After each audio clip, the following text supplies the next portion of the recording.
1990, movement toward freedom was sweeping the world. East and West Germany were reunited after 45 years of painful separation. In Eastern Europe, many nations joined the trend toward democratization, and the Soviet Union itself, long the silent communist giant dominating the Eurasian continent, finally entered a stage of historic reform called perestroika.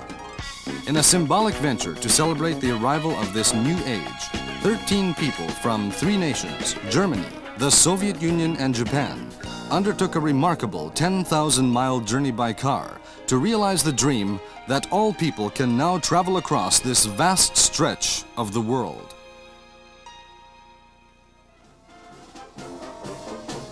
Hiroshima, Japan. This city, itself today a symbol of peace, was the starting point of this epic 10,000-mile auto travel adventure. From Germany, 6 persons, from the Soviet Union 5, and from Japan 2. These 13 people who speak different languages and follow different customs will cross the Eurasian continent together. Saturday, June 30th, 1990, a total of 6 cars quietly left Mazda Motor Corporation, 2 Mazda 323s, 2 Mazda 626s, and 2 Mazda E2200 service cars.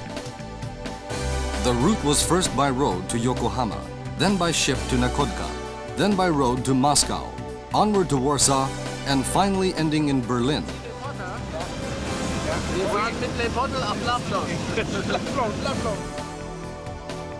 The 600 miles to Yokohama was comfortable driving, mostly on expressways.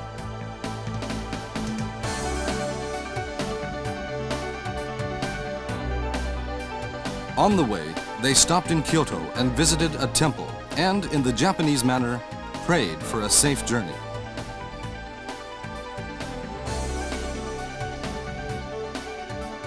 Yokohama, the first destination, is one of Japan's major seaports.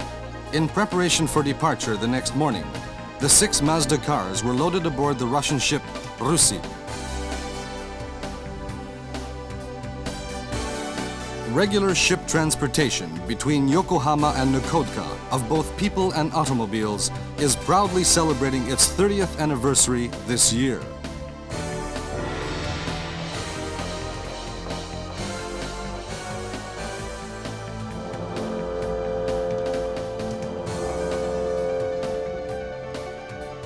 At 11 a.m., the Rusi quietly left the Yokohama wharf on its 3-day, 2-night sail to Nakodka. We came from Yokohama through Tokyo Bay. Afterward, moved in Pacific Ocean, and passed through Tsugaru Strait, and straight to Nakodka. On board the ship, final checks and preparations were made, and the German, Soviet, and Japanese travelers performed their respective tasks, checking their large food supplies, auto parts, and their store of other equipment.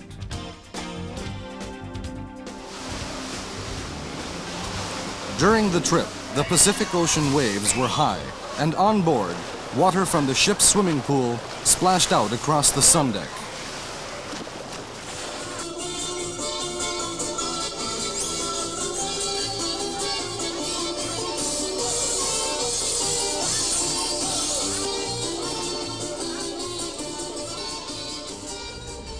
Breakfast the following morning was sumptuous. It would be one of the few really satisfying meals during their long journey ahead. The morning of arrival at Nakodka was blessed with fine weather. This seaport, like many throughout the world, has abundant equipment for handling cargo and many old warehouses. Despite its typical appearance, however, it holds a special place in the memory of these travelers, for here they began their journey on Soviet soil. The Mazda 323, the Mazda 626, and the Mazda E2200, the 4 rally specification cars and 2 service cars had arrived in the Soviet Union. Germans, Soviets, and Japanese, 13 people united by friendly relations amongst their 3 countries.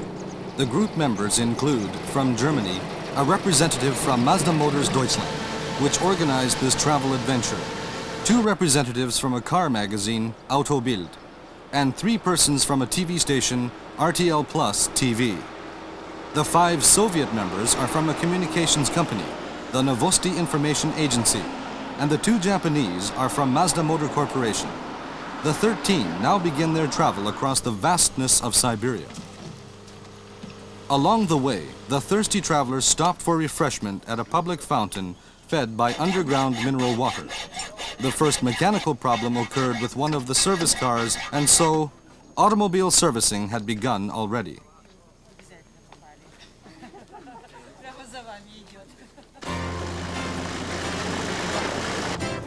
In the Soviet Union, the area between Nakodka and Khabarovsk is known as the Far East.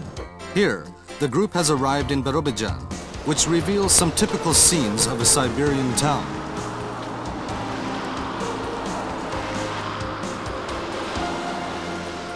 Though considered a relatively large city, Birobidzhan still has very few commercial products available, including food supplies. This is one of the problems facing the vast expanse of the Soviet Union today. Despite these conditions, however, the expressions of the people are unexpectedly cheerful.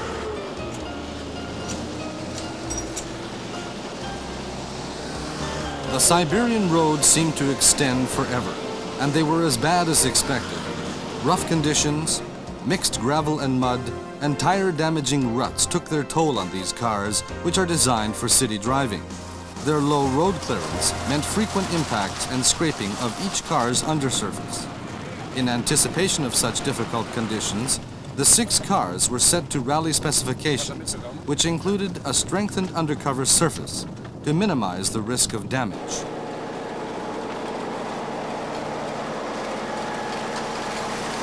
Once rain appeared, however, the road became a virtual bog.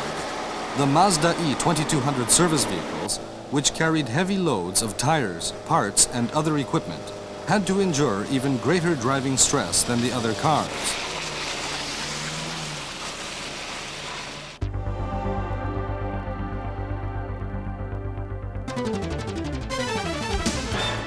Even today, most transportation in the Soviet Union is by rail, and trains run through forests and over swamplands where roads simply do not exist. During this long journey, in fact, it was necessary to ask for transportation assistance from the railroads twice. On these occasions, the cars were loaded onto the trains in a somewhat casual manner that would seem inconceivable in modern-day Germany or Japan.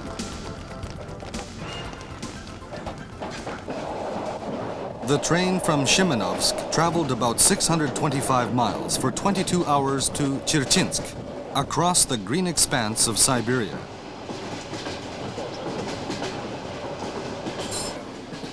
The men took advantage of this chance to rest as they pleased, preparing themselves for the many driving challenges that lie ahead.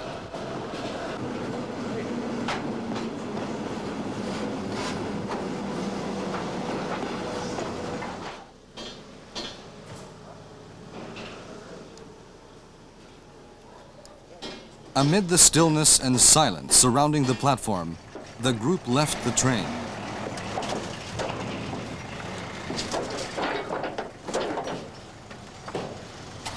In this quiet and gentle atmosphere, they bid farewell to their respite aboard the train here at Chirchinsk.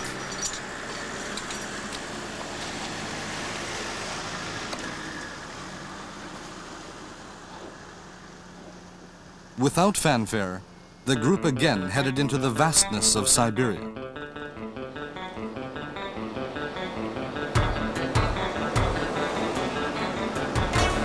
The Siberian summer was even hotter than expected.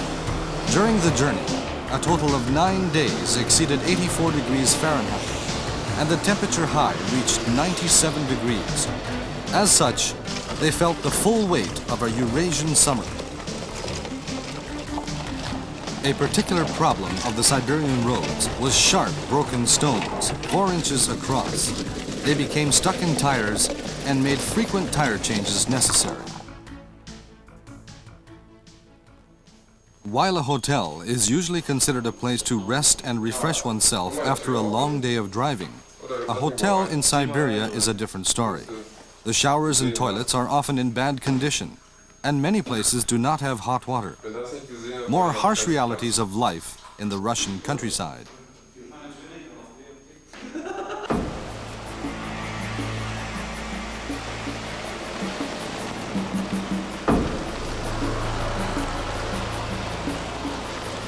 The longer the group traveled, the more the men were impressed by the vastness of Siberia.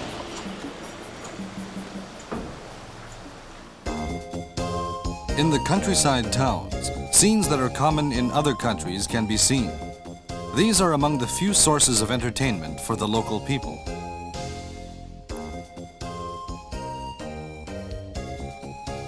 This market had some food items for sale, though not many. But the town still provided the scents and smells of people and everyday living.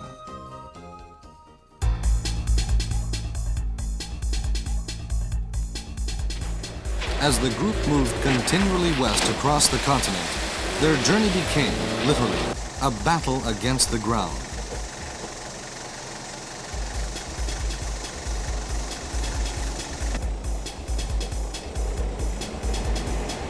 Back home, they could never imagine how helpful ropes and winches could be for travel by car.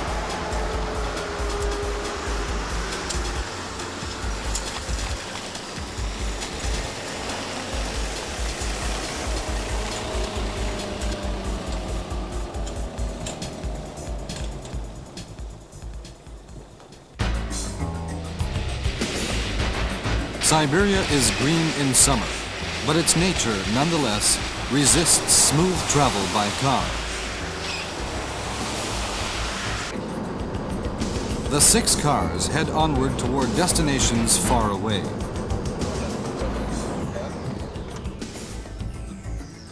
This long journey, like a river that flows through many nations without regard to borders and boundaries, connected the bonds of friendship amongst people from different lands. Germany, the Soviet Union, and Japan. The 13 travelers pushed onward in pursuit of their mutual goal, to demonstrate that, transcending differences in language and customs, in today's world, people can drive freely across the face of the earth.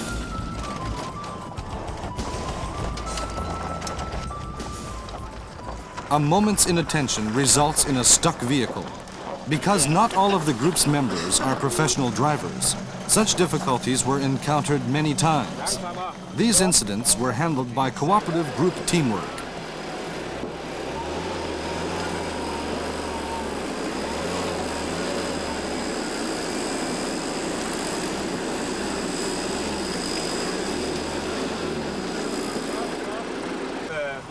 The men were fortunate, however, in that overall, no major accidents or problems were encountered during their long journey.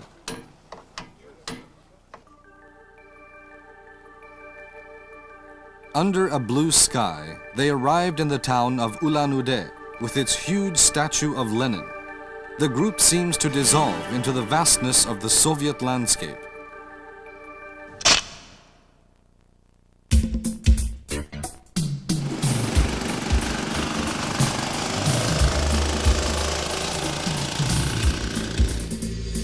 They had completed about 1/3 of their trip. The next destination was over paved road, however, and they increased their pace, moving toward Lake Baikal. Despite a lot of gravel, the driving here was comparatively comfortable.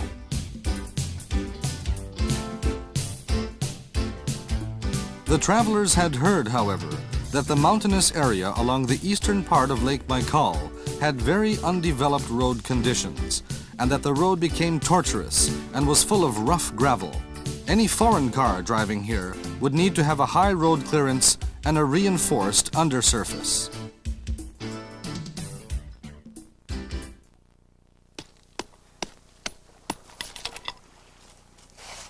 No, he's a nice guy.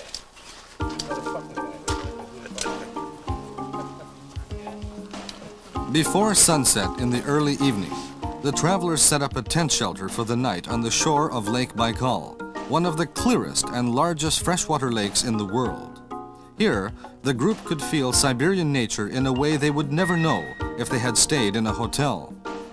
They prepared food items from their respective countries around the evening campfire, and the friends from 3 countries relaxed and enjoyed a quiet summer night.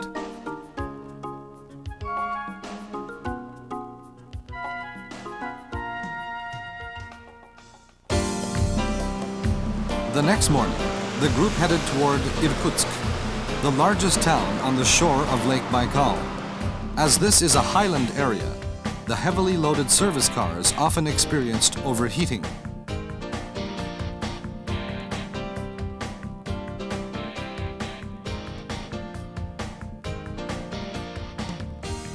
On to Irkutsk.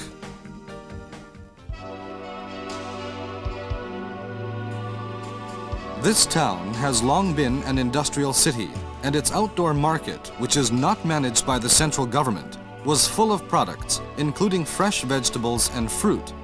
The prices, however, were 4 or 5 times higher than those at government-controlled stores. In shop windows, as in Western countries, even tableware was on display.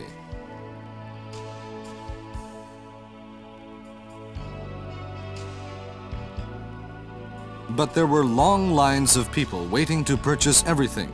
Here, everyone must shop by spending long waiting periods in line after line, day after day.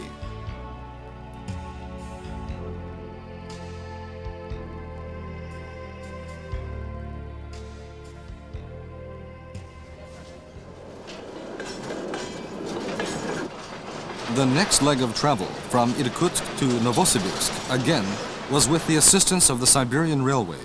This took 48 hours for a distance of some 1,100 miles. With a break from the constant attention to road and steering wheel, all of the travelers felt a great sense of relief.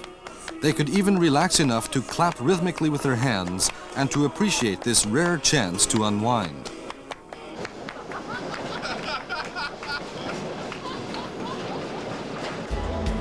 The train heads toward the evening sun. Such a peaceful, relaxing scene let the travelers' minds and thoughts wander.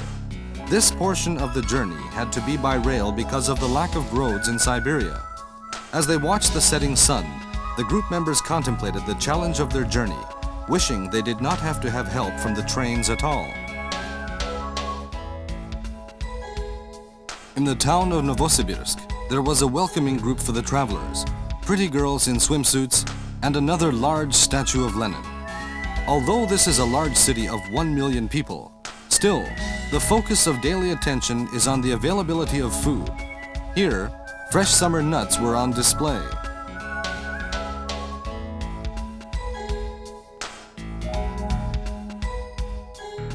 This city even has a subway, and group members were somewhat surprised to see a modern train platform at the bottom of an escalator.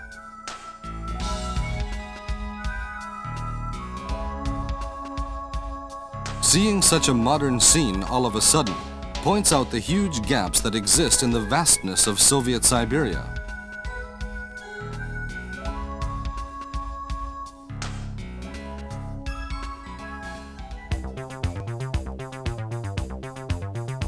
Once the group left the city, however, the harsh, undeveloped nature of Siberia re-emerged. These roads are so dusty that every day the car's air filters would collect dust amounting to the thickness of a cigarette package.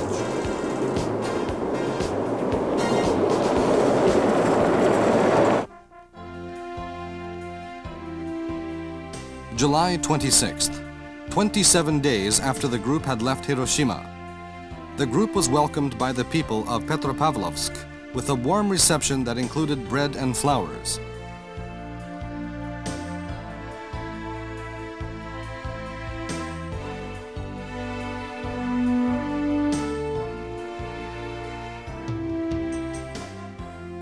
Next, the travelers headed for Ufa amid pastoral scenery.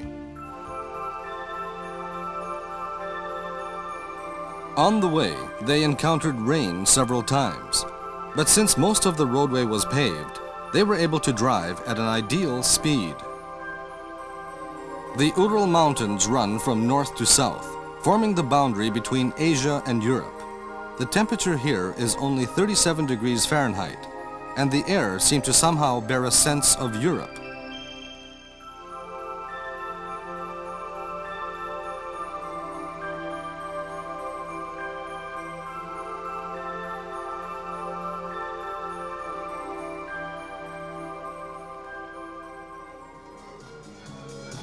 The group had heard that Ufa was a big city with a population of 1 million, and it even had a dance hall where the travelers enjoyed dancing with the local people.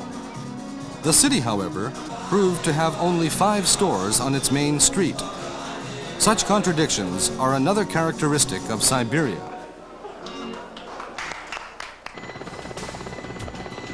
In arranging this large-scale journey, the Soviet Union cooperated extensively, both officially and on a person-to-person level. For part of the journey, for example, an Air Force helicopter followed the group, enabling filming of the car caravan from the air.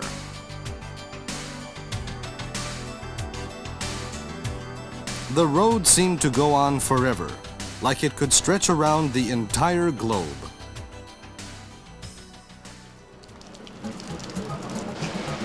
Accidents always occur suddenly. Gravel hit and broke this rear window.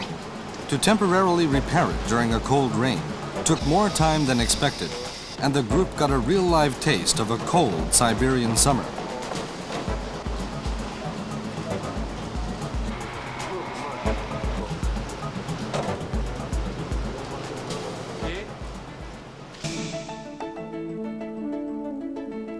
The group entered Toliati. Here, there was a Lada automobile factory, which the travelers were anxious to see, as people who work with cars have many common interests.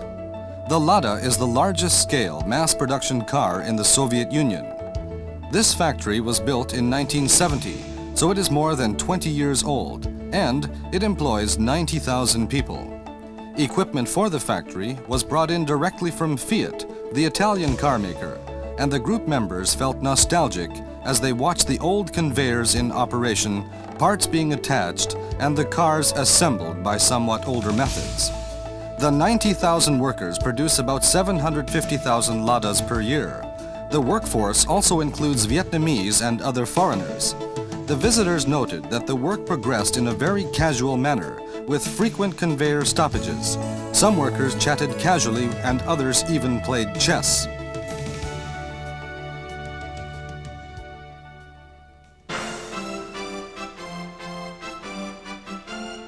Finally, the group arrived in Moscow, another milestone destination along their great journey. The travelers were especially pleased to see some family members and company co-workers awaiting their arrival. It was now 37 days since they had left Hiroshima. The 13 men and 6 cars had completed their crossing of Siberia. What followed was an extraordinary welcome. Various events were put on at the stadium that had been used for equestrian competition at the Moscow Olympics, and more than 20,000 people were in attendance.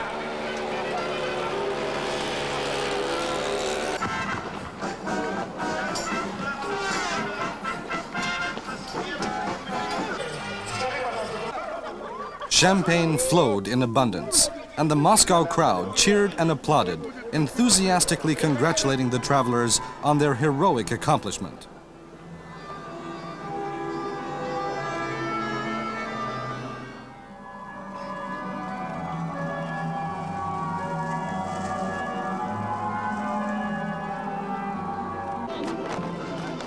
The spectacular celebration included dancing, acrobatics, a concert, and even flower-throwing elementary school students who were relocated here from Chernobyl, all in recognition and support of this group of peace ambassadors from Hiroshima.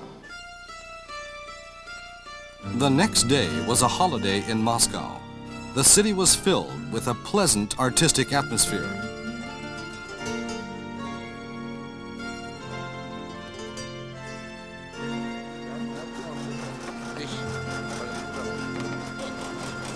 The cars were again filled with fuel in preparation for the final portion of their great journey across the Eurasian continent, the long stretch across Europe.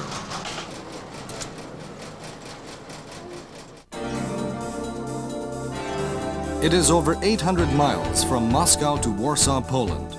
The group drove non-stop throughout the night to make up for time lost during their day off in Moscow.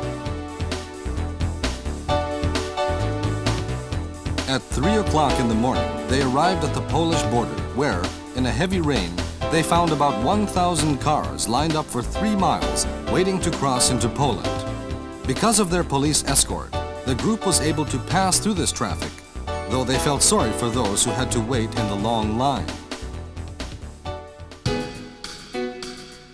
Continuing throughout the night, the drivers reached Warsaw at 6 a.m.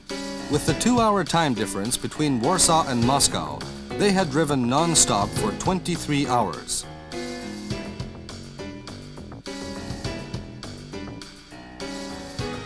In Warsaw, the scene of many high-quality European cars seemed strange and dramatically different after the long drive across the Soviet Union. The Polish marketplace was abundant in products, and it was hard to believe that this country has received assistance from the Soviet Union since the end of World War II.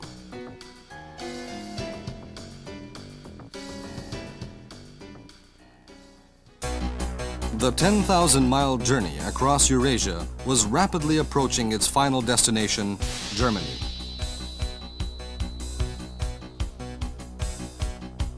The Mazda 323s, 626s, and the E2200 service cars could now choose their own speeds on the expressways, and for the first time since leaving Japan, they saw signs reading, "For automobile use only."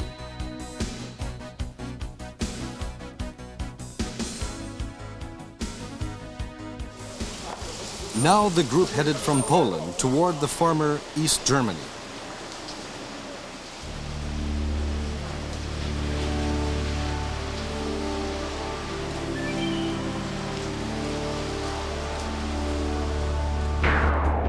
Enjoying expressway travel, the drivers rolled down the car windows, and from outside came the air and fragrance of Germany.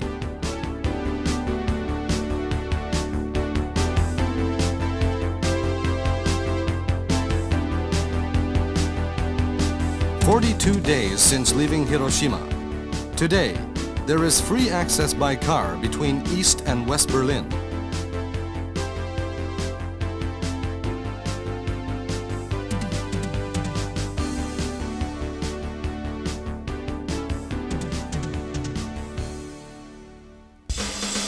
The checkpoints are no longer used between East and West. How wonderful it must feel for these people to once again drive freely back and forth on a single roadway. As the Berlin Wall has at last become a relic of the past, so too this road is now witness to a new page in history. Therefore, this sign is no longer valid. The cars moved on to their final destination. The travelers, excited and happy at their success, congratulated each other and fully enjoyed their final minutes of driving.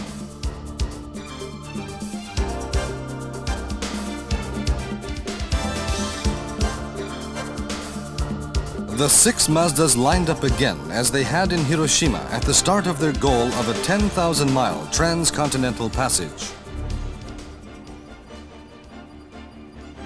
From Hiroshima to Moscow to Warsaw and on to Berlin, their great automobile journey is complete.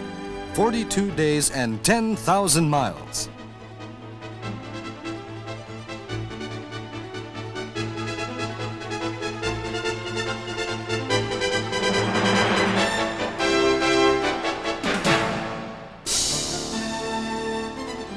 Germany, the Soviet Union, Japan.